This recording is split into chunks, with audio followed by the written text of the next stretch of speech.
Man, Tagoe talked all that shit.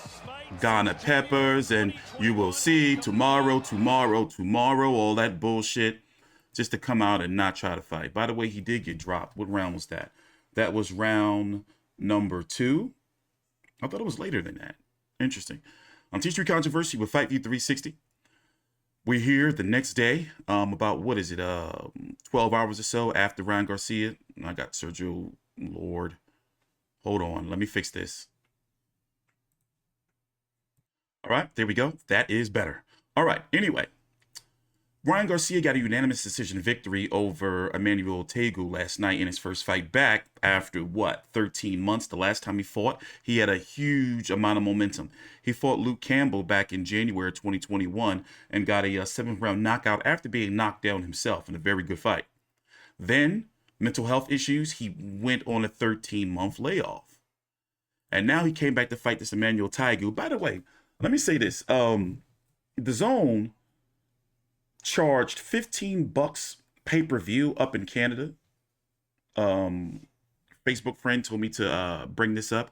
Also, I've noticed something. His broadcaster, The Zone, here in the States, they abuse media and they abuse fans and they abuse YouTubers. Let me just give me 10 seconds, 30 seconds to rant a little bit. Their pussies get real wet when Ryan Garcia fights. I did a UFC video last night and they flagged it, blocked it, illegally, by the way. They don't respect fair use. You got people out here, content creators doing videos on full-fledged breakdowns of the Avengers, multi-billion-dollar franchises, but let you upload or post a commentary, reaction, fair use clip of Ryan Garcia.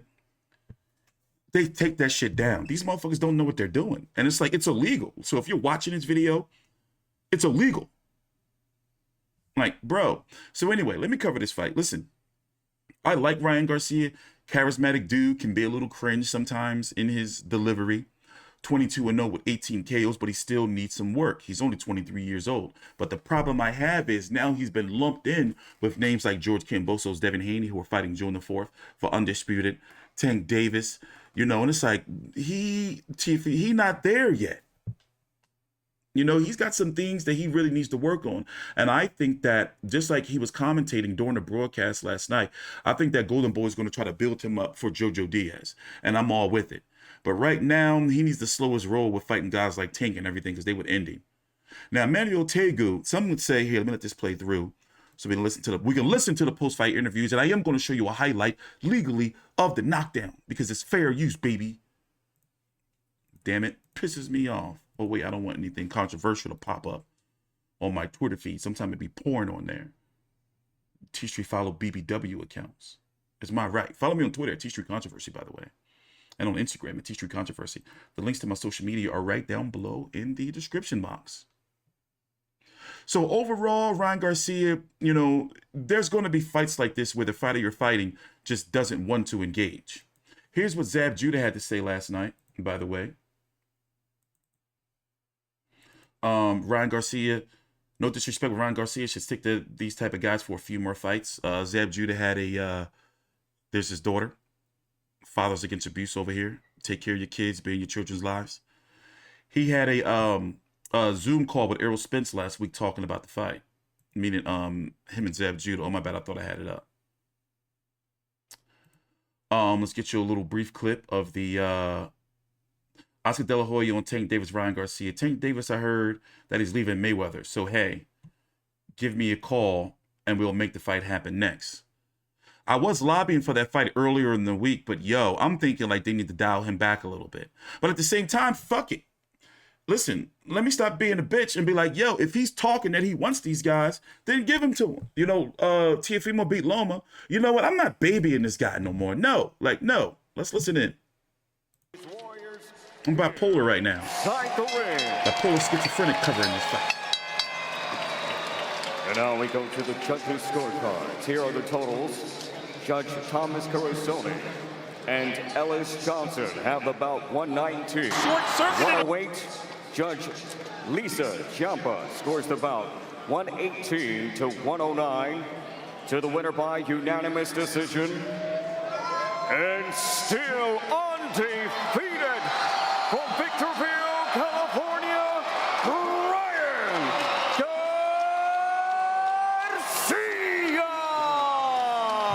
going to listen to the post-fight interview. No surprise there, as Ryan Garcia gets the win in his return fight against... Hey, let's mute that. Let's mute that. Here is the only knockdown that was in the fight.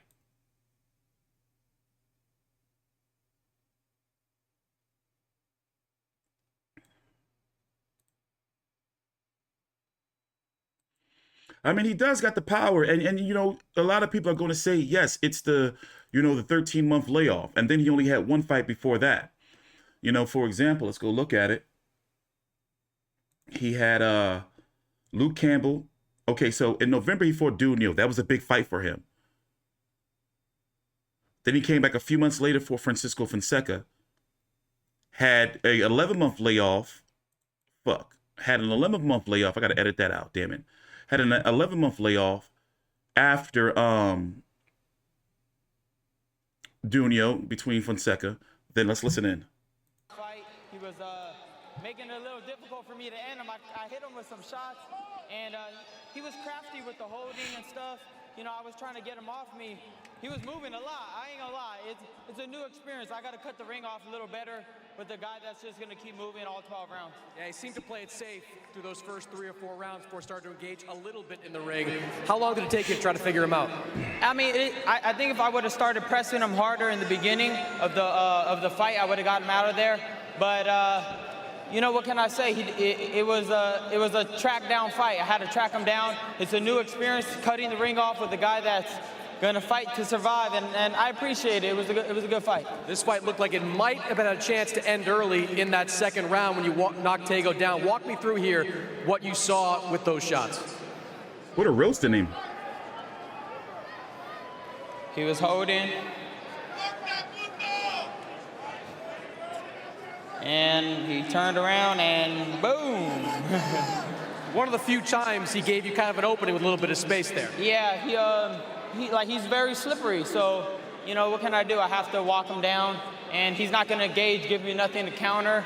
I was countering him with a lot of uppercuts in the beginning, and he didn't want none of that, so he kept the move going. You had another chance in the 10th round when it seemed like you hurt him. Could you sense that when you got him into that 10th, when you backed him up? Yeah, I did, but, you know, I went for it. I mean, what can I say? I tried to knock him out. I caught him with a super good right hand. Boom, right in between the shot. And he was really hurt, but couldn't find the next shot. But it's okay. I'll learn more, and I know I got a lot in me. First fight, working with Joe Goosen, how did that partnership work for you in the ring? It felt great, man. I was super comfortable with him. I love Joe. We were very comfortable in the ring, and we have a great relationship, and I got nothing but love with him, and he's just the best guy. You're coming off that right hand injury. How did the right hand hold up in there? Good. I kept throwing it. It's probably a little bruised right now, but it's all good. But one thing I want to say, thank you to all the fans in San Antonio. I ain't going to lie, you guys are amazing. Anybody know the attendance After a year off for the event? Going through the things you guys know I went through, I just want to say I am so happy and thankful that you guys came out. Honestly, it means so much to me. You don't even know. I like the guy. Thank you guys so much, and you guys are the best. These people obviously want to see you back sooner rather than later. There's a lot of buzz about a fight potential between you and Tank Davis before the end of the year. Is that a fight you think you're ready for, or do you think you need one more fight with your new trainer before you get there?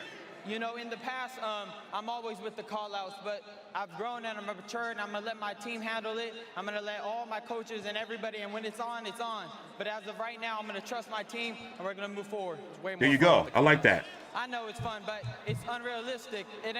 You know, I don't want to lie to the fans. I think that's happened enough, and I'm not going to do that to y'all. It is what it is. When we fight, we fight. Okay, I like this. Welcome back. I like that. Okay, all right. Okay, I like that. Great response. So I think, you know, if he's going to keep it in-house, Jojo Diaz. Maybe Richard Comey. Richard Comey is under the same banner with Lou DiBella as Emmanuel Tagoe. I think that's the way to go. Jojo Diaz or Richard Comey. By the way, a lot of people were wondering why this fight was at a catch weight of 139 pounds. It's his first fight back, no title on the line. You know, I have no real complaints about it. There is Oscar and Eric Gomez with him. But yeah, you know, he still has some time to grow. But right now, I don't think that, you know, especially since he is Golden Boy's new cash cow, I don't think that he's ready right now for a Tank Davis. I say, listen, you know, this is a great step. Stop with the call outs. Stop that shit. You know, because for one, it's political shit going on there. And also, you know, like, build yourself up more. I usually don't say this. And I know I've been all over the place with this with this video, but I'm like, all right, you know what? There's a B-Hop as well. It's like, all right, you know what? I say Jojo Diaz then next year focus on Tank Davis. But what's Tank Davis going to do if he leaves maybe the promotions? I did a whole video on that. What was I going to say? I missed my thought. Oh, yeah. You know what I'm starting to notice? And I start to think? Ryan Garcia is big on Instagram and maybe TikTok. But on Twitter and his overall viewership, unless it's like a super knockout or something, his engagement, I think it's some smoke and mirrors there right now. I'm wondering, I would love to see his viewing numbers for a fight like today. I'm not confident that he really moves the needle like they try to make us believe. For example, his main audience is kids, 12 to 22-year-olds. And as you can see, they don't want to work and they ain't paying for shit. They're asking for stream links and all that. You know, so it's really hard to believe that he moves the needle. He's got to get in really good with the hardcore boxing fans and, you know, the older casuals with the money that's going to pay for his fight. The young people ain't doing it, even though that's a targeted demographic. But if you're asking them for money, these young people ain't paying for shit these days. You know, that's just the way it is. Everybody wants to do the OnlyFans and be a rapper and TikTok and be a social media influencer, doing shit on the internet, pranks and, you know, trying to get clout, all that shit. It's just ill. The society, man, and these kids are fucked. So yeah, that's pretty much it. Take your time out, like the video, subscribe. Thanks for watching. I am T Street Controversy with Fight View 360 and The Zone. You're on my shit list. There's Jojo Diaz right here. Let's see what he has to say before we go. Ryan Garcia should have came with a different game plan after like the 4th, 5th round. Let Tagoe come to him instead of chasing Tagoe. Tagoe was just, you know, trying to survive the whole time. And I think to be fair, it's hard to get a knockout against a fighter who's just trying to survive. Yeah, exactly. Yeah, that's what I'm saying. So like, I feel like if, you know, Ryan Garcia would have let Tagoe apply pressure and let him try to dictate the pace, he would have been able to catch Tagoe coming in. But it's a learning experience. I mean, Ryan Garcia, he had a long layoff, so I mean, hats off to him. He did what he had to do, and he came out victorious. I mean, Ryan's intention was to put himself in the mix for championship fights, right, with the performance that he had tonight. Did he do that with that performance? No, I don't think this was any kind of statement performance or defining performance. You couldn't shake your head more, could you? I would say this, though, too. At the same time, because of Ryan's popularity, he doesn't need to do that. What, you get to jump the line? You'll get to jump the line. I mean, that's just the way it goes in boxing. If you have the kind of fan base and popularity that Ryan has, there will be fighters out there with championship belts eager to face you. Fortunately for Ryan, those for at least the next probably 8 months, if not longer, while Devin Haney and George Kambosos figure things. Exactly. You know, the championships at 135 pounds are taken care of for quite some time. You know, because Kambosos Haney have a 2-fight deal. And in my opinion, Kambosos is going to lose to Devin Haney, so therefore it's going to be a rematch. And then it's supposed to be Lomachenko after that. You know, politics, man. So between Ryan Garcia, you know, and Tank Davis, they got to do something, you know. And Ryan Garcia, he needs to either want to fight top competition or do what he did tonight and be like, you know what? I still need more work. I'm going to let my team handle it. I think he took the right approach right here, in my personal opinion. You know, as long as he keeps this up, and I keep flip-flopping. I keep saying I want him to fight Tank and, you know, like fight bigger competition. But also I'm saying that I want him to take it like slow and just rebuild. I don't know, man. Let me stop confusing myself. Thanks for watching. Take your time out. Like the video. Subscribe.